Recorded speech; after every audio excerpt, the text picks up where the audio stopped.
오늘은 승리한 요셉, 승리한 요셉 이런 제목으로 하나님 말씀을 전합니다.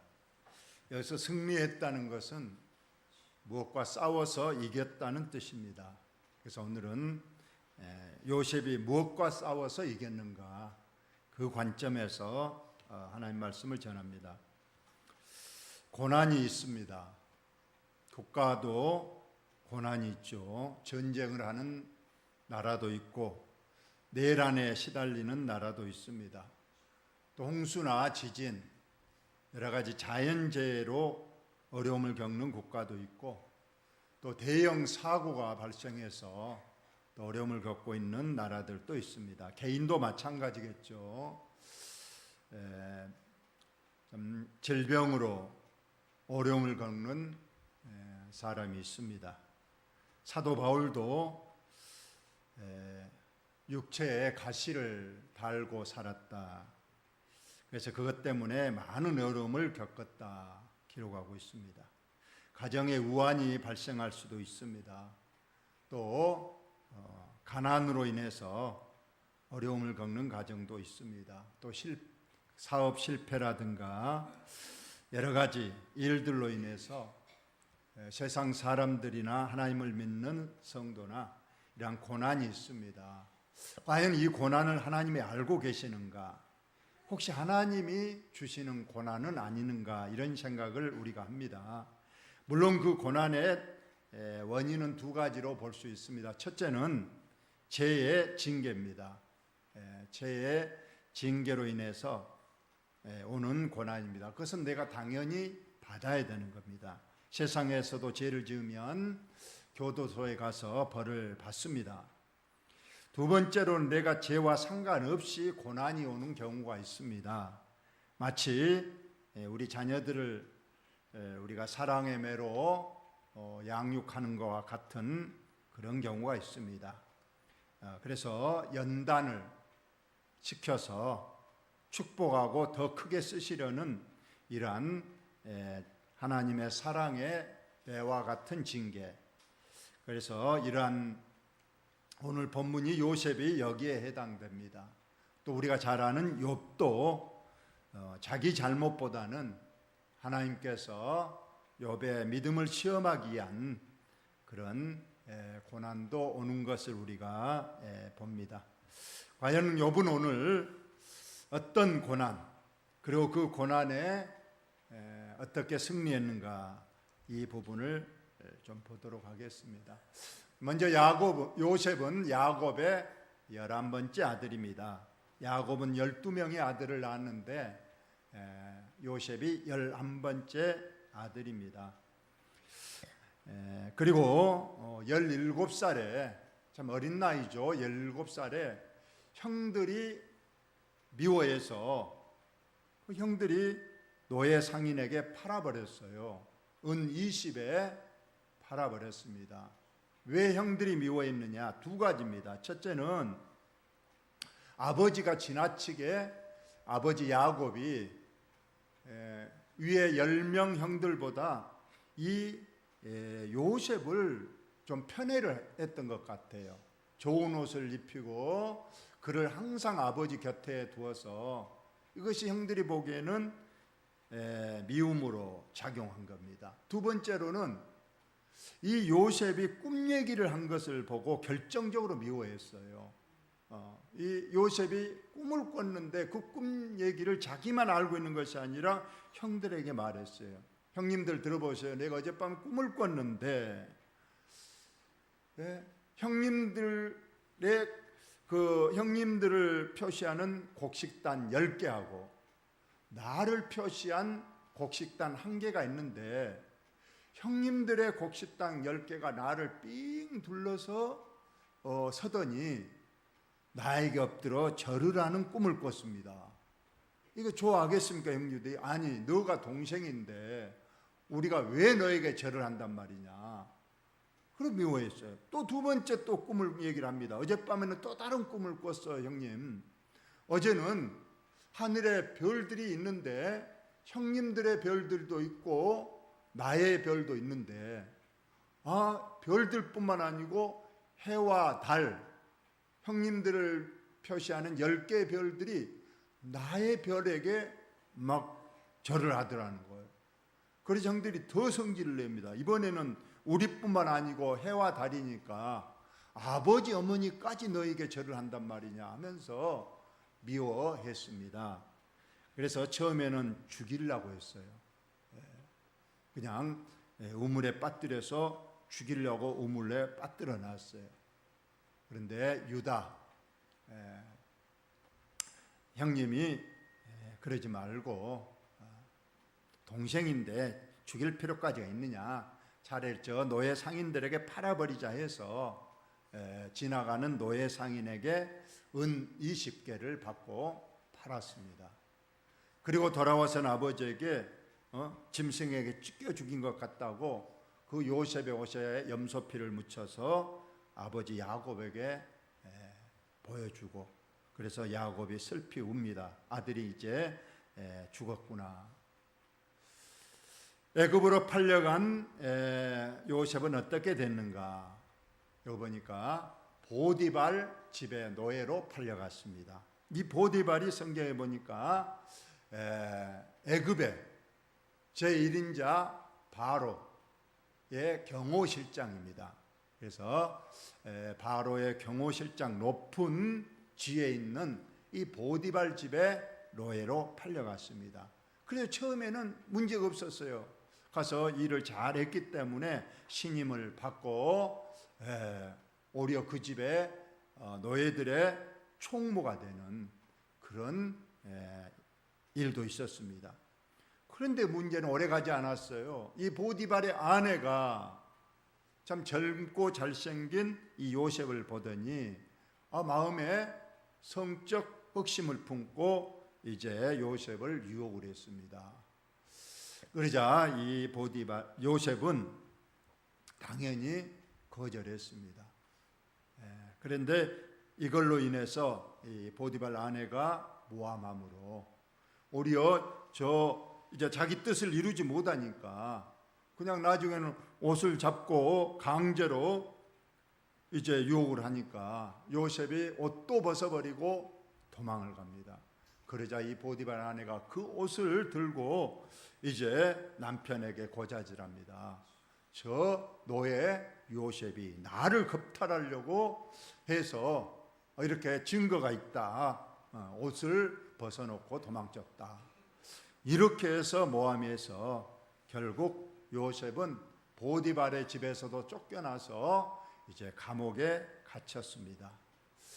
참 힘든 시기죠. 노예가 된 것도 억울하고 어려운데 또 모함으로 그 힘든 이제 옥에 갇혔습니다. 앞길이 막막합니다. 여기서 이제 죽거나 이제 여기서 평생 여기서 살다가 이제 인생을 마감할 수도 있는 그러한 옥생활 속에서도 또 요셉은 최선을 다합니다. 그래서 역시 옥에서도 제수들의 인정을 받고 간수들의 인정을 받아서 오히려 이제 옥 안에서도 이제 제수들을 돌보는 일을 하는 그런 일을 하게 됐는데, 오늘날 이 감옥 속에 있는 이제 바로의 그 간수, 그 바로의 그 두 신하들이 와서 꿈 얘기를 하는 거예요. 그래서 그 꿈을 해몽해 주어서 그 꿈이 맞았어요. 그 꿈은 한 신하는 3일 내로 석방되는 꿈이요, 한 꿈은 이제 3일 내로 죽임을 당하는 꿈을 꾼 것이라고 말해줬는데, 정말 그 꿈대로 3일 후에 한 사람은 석방되고 한 사람은 끌려나가서 죽임을 당하는 그런 꿈이 그대로 해몽이 맞아 떨어지는 거예요. 그리고 이제 까마득이 입고 옥에 있었는데 어느 날 바로가 꿈을 꿨다는 거예요. 바로가 꿈을 꿨는데 이제 살찐 소 7마리, 아주 빼빼 마른 소 7마리가, 그 빼빼 마른 소 7마리가 아주 살찐 소 7마리를 잡아먹는 그런 꿈을 바로가 꿨습니다. 그리고 이제 이 꿈을 이제 꾸고 나서 이게 과연 무슨 뜻인가 하고 자기 나라의 모든 꿈 해몽과 지혜자, 점성가 모든 사람을 다 불러서 꿈을 해몽하라 했는데 엉뚱한 소리를 하거나 아예 모른다 하거나 해서 바로의 꿈을 해몽하지 못합니다. 그런데 아까 그 감옥에서 자기가 3일 내로 자기 꿈을 가지고 3일 내로 석방된다고 알려준 그 신하가 바로에게 말했어요.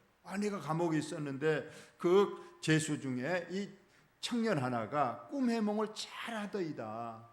내가 이런 꿈을 꿨는데 이 꿈으로 내가 3일 만에 석방된다. 이걸 해몽한 그 젊은이가 있으니까 그 젊은이를 불러서 그 꿈을 한번 얘기해 보면 그는 틀림없이 바로 당신의 꿈을 잘 해몽해 드릴 겁니다. 그래서 죄수로 있던 이 요셉이 바로 왕 앞에 가서 바로의 꿈을 해몽해 줍니다. 그 꿈 얘기를 듣더니 바로 요셉이 얘기하기를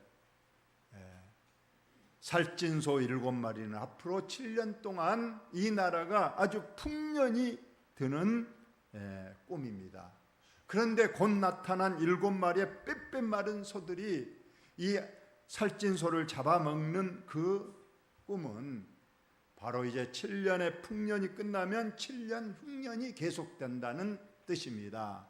그러니 꼭 대비를 하셔야 됩니다. 앞으로 풍년 7년 동안에 그 뒤에 올 흉년을 대비해서 전국에 큰 창고들을 짓고 풍년 동안에 거둬들인 쌀, 곡식들을 거기에 잘 비축을 해놨다가 이제 그것으로 7년 흉년을 견디면 전 세계적으로 이제 이 흉년 때문에 어려움을 겪을 것이나 그것을 대비한 우리나라로 인해서 전 세계 사람들이 우리에게 양식을 사러 올 것입니다.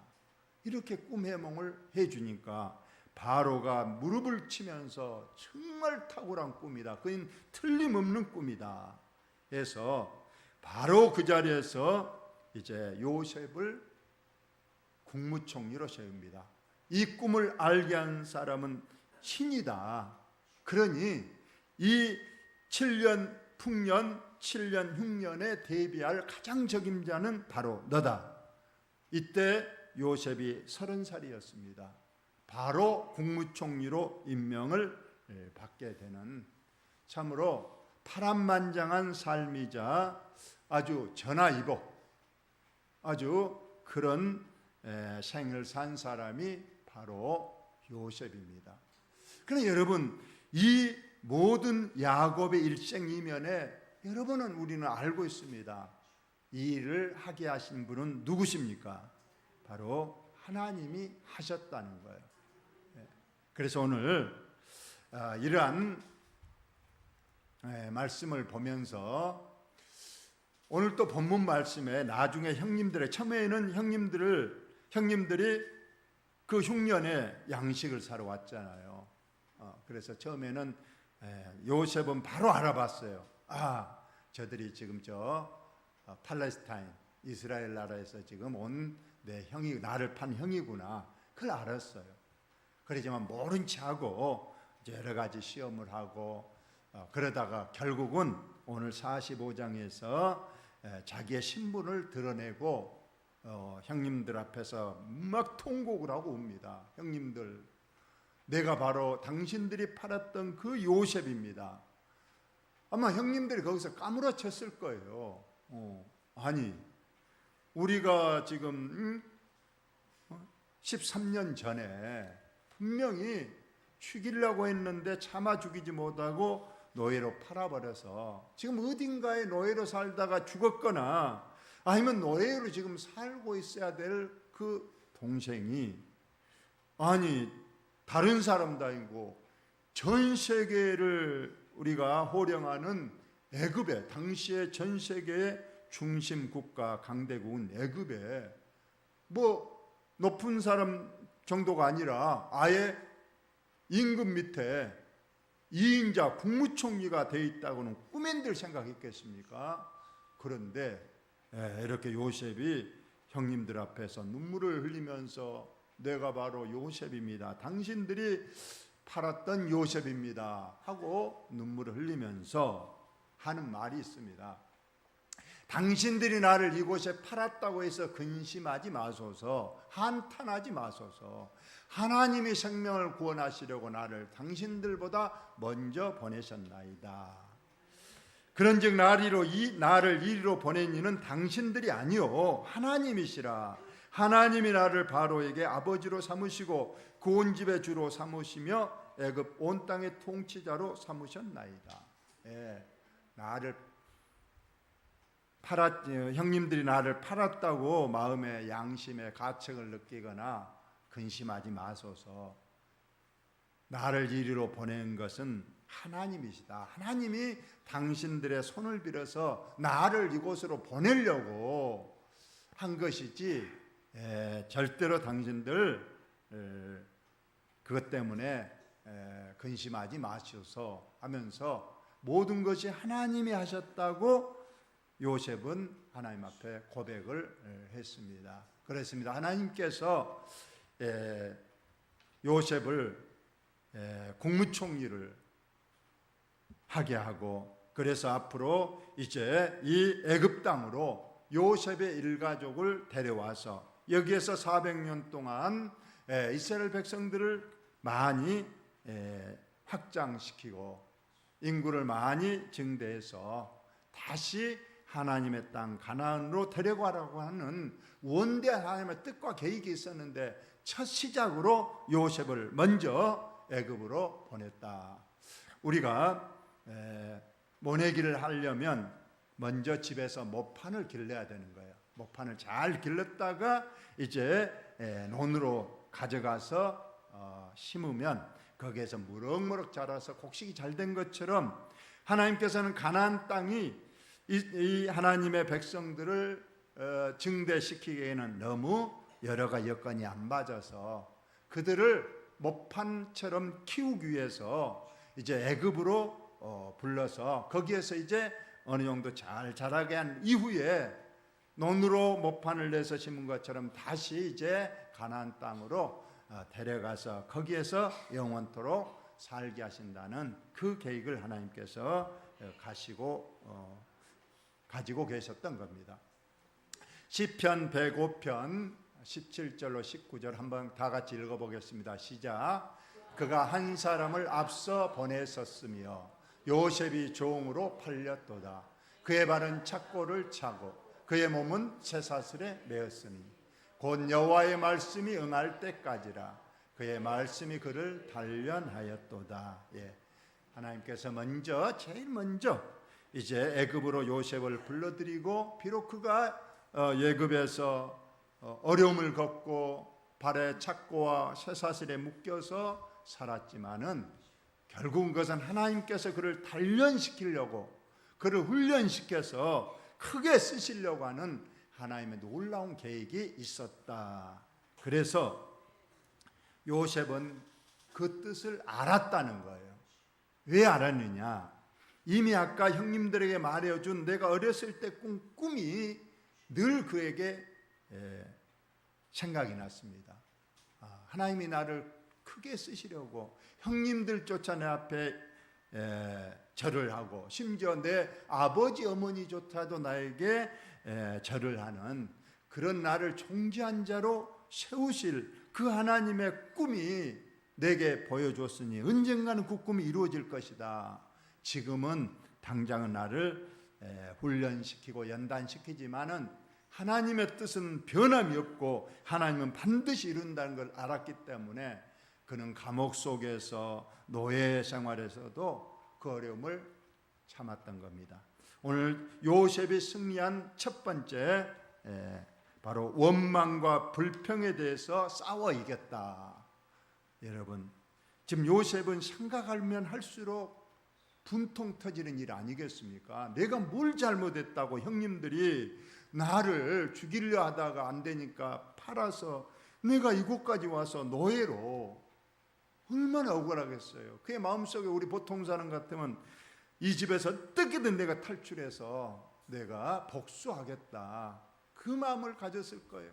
아니면은 늘 날마다 자기 신시한탄하면서 술이나 먹고 그냥 그러다가 인생 종쳤을 수도 있었는데, 그건 하나님의 뜻을 알았습니다. 나를 이리로 보내신 것, 그리고 내게 그 꿈을 꾸게 하신 그 하나님께서 나와 함께 하시고, 그리고 그 꿈을 반드시 이루실 것이라는 걸 믿었기 때문에 내 지금 환경을 보지 않았다는, 그래서 성경 어느 곳에도 요셉이 불평하거나 원망했다는 말이 전혀 없습니다. 다 하나님이 하시는 일이구나, 잠깐이다, 이것만 참으면 하나님께서 나를 들어 쓰시리라. 이랬기 때문에 노예 생활에서도 감옥 생활에서도 그는 최선을 다해서 그곳에도 인정을 받았던 것을 우리가 봅니다.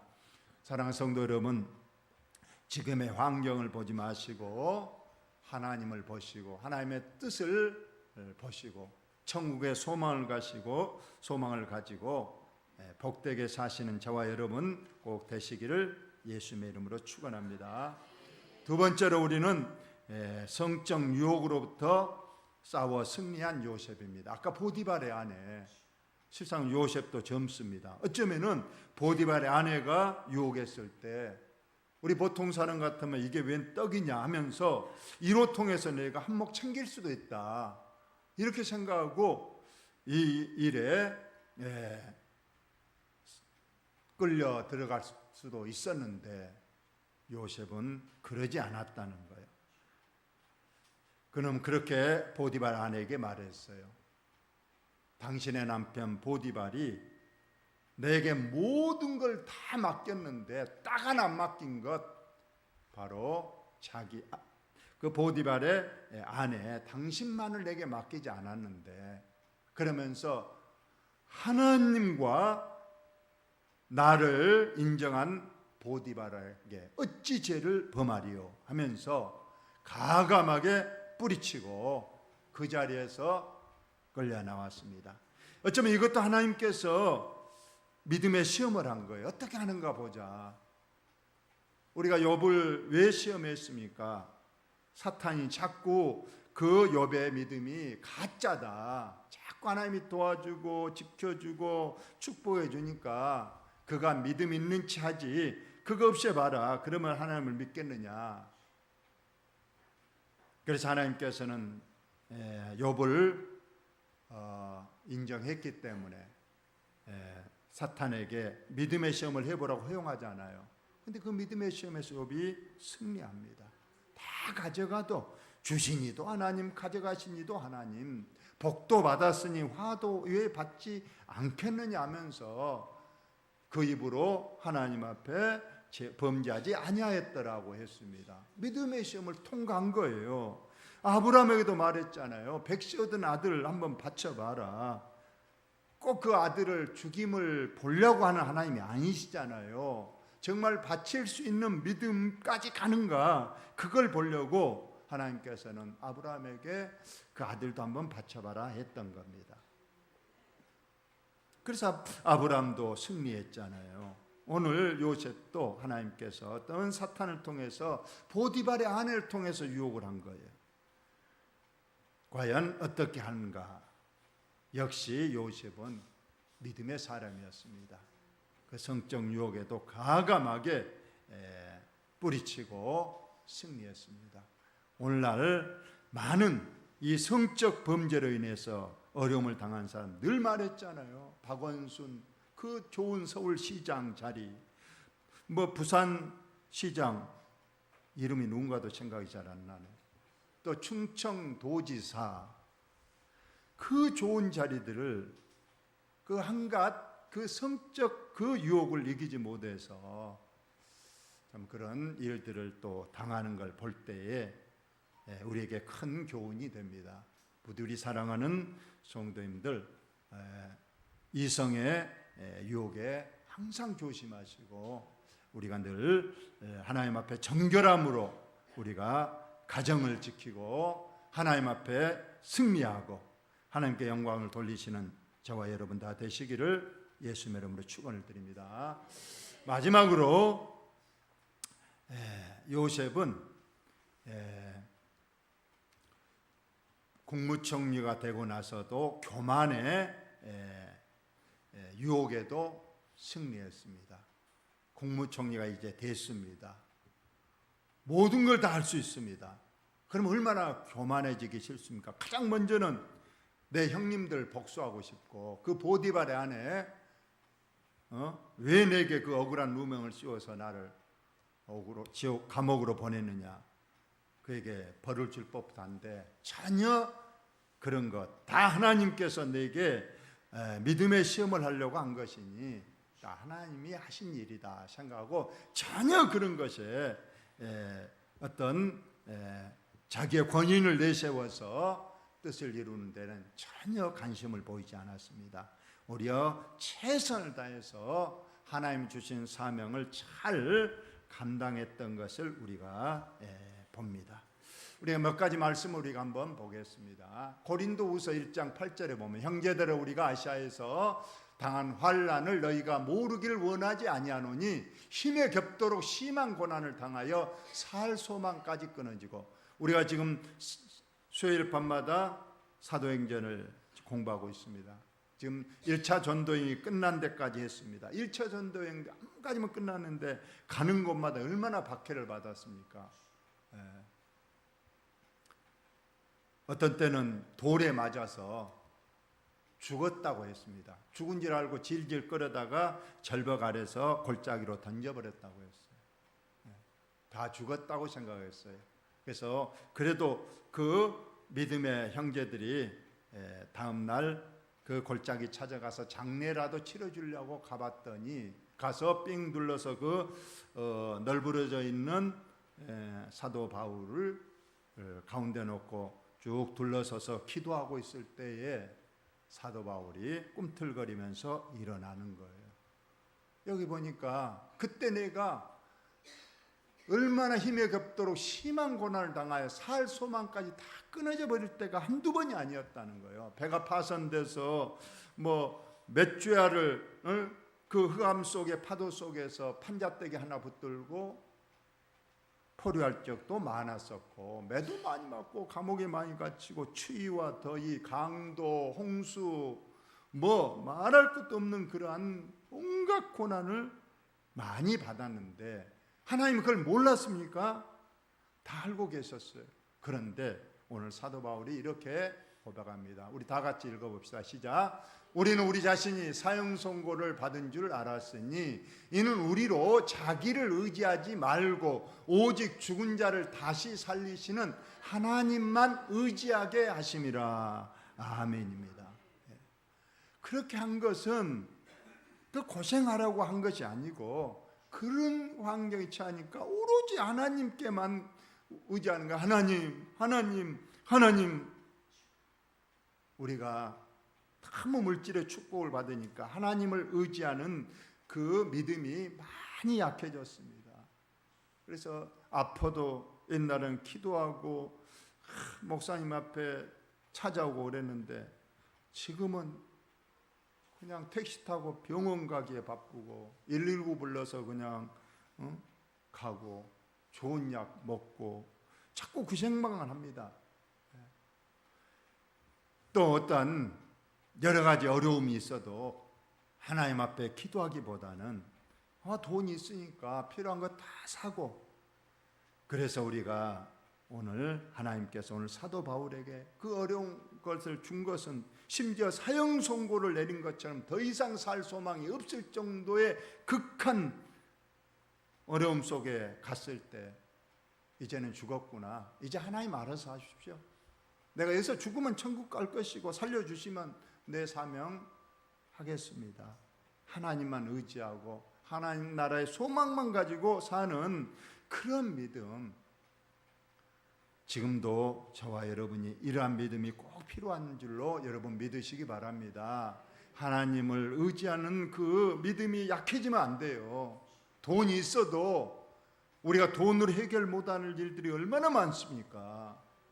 여러분 너무 돈 의지하지 마시고 우리 하나님 의지하고 하나님 도움을 간절히 바라고 더 겸손하게 하나님을 잘 섬길 수 있는 저와 여러분이 되시길 바랍니다. 내 하나님 여호와께서 이스라엘 백성들을 40년 동안 광야길로 인도하신 이유가 무엇인가? 북쪽 짧은 길이 있었어요. 일주일이면 갈 수 있는 길도 있었어요. 근데 하나님께서는 왜 남쪽 홍해 바다를 건너게 하시고 광야 그 길을 40년 동안이나 거쳐서 가나안 땅으로 인도하셨는가? 물론 이스라엘 백성들의 불평불만 여러 가지 제약 때문인 것도 있었지만은 실상 하나님께서는 오늘 이 목적을 위해서 이스라엘 백성들을 40년 동안 짧은 길도 있었지만 이 길로 인도하셨다고 하나님 직접 하신 말씀입니다. 다 같이 내 하나님 여호와께서 이 40년 동안에 내게 광야길을 걷게 하신 것을 기억하라. 이는 너를 낮추시며 너를 시험하사 내 마음이 어떠한지 그 명령을 지키는지 지키지 않는지 알려 하심이라고 말씀하고 있습니다. 너를 낮추시며 너를 줄이게 하시며 또 너도 알지 못하며 내 조상들도 알지 못하던 만나를 내게 먹이신 것은 사람이 떡으로만 사는 것이 아니고 하나님의 입으로 나는 말씀으로 사는 것을 알게 하기 위해서 일부러 하나님께서 그 먼 길로 그 험난한 길로 이스라엘 백성을 인도하셨다 이렇게 말씀하고 있습니다. 무릇 징계가 당시에는 즐거워 보이지 않고 슬퍼 보이나 후에 그로 말미암아 연단받은 자들은 의와 평강의 열매를 맺느니라. 요셉도 그렇고 욥도 그렇고 징계받을 당시에 얼마나 힘들었겠습니까 여러분. 13년이지만은 노예 생활, 감옥 생활에 얼마나 힘들었겠어요. 욥 자녀들 10명 잃어버렸지. 그 많은 재산 다 잃어버렸지. 자신조차도 건강을 잃고 그냥 거의 죽음 직전까지 갔는데 얼마나 힘들었겠어요. 그러나 그것은 하나님께서 하신 연단이었고 훈련이었습니다. 그 연단이 끝나니까 요셉은 국무총리가 돼서 천하를 다스리고 욥은 이전에보다 갑절에 축복을 더 받아서 더 하나님께 영광을 돌렸다고 되어 있습니다. 그 후에 축복을 우리가 생각할 수가 있다는 겁니다. 오늘 마지막 이 말씀으로 결론을 맺고 설교도 마칩니다. 여러분 다 같이 한번 읽어봅시다. 욥에게 하신 말씀이죠. 욥에게 왜 그 고난을 주셨는가? 자 시작. 내가 가는 길을 그가 하나님이 아시나니 그가 나를 단련하신 후에는 내가 순금같이 되어 나오리라. 우리가 하나님께서 욥을 그렇게 고난을 준 것은 그 아직도 그래도 욥의 믿음도 시험하지만 욥의 안에 있는 그 육체 찢기와 같은 것들 다 제거해서 순금같이 더 하나님의 사람으로 더 강한 사람으로 믿음의 사람으로 세우게 한 하나님의 놀라운 뜻이 있었고 실제로 욥은 그걸 체험하고 요셉도 체험했습니다. 저와 여러분 이 세대에 이 제2의 요셉에 대해서 어떤 유혹에도 꼭 승리하셔 하나님께 영광을 돌리시기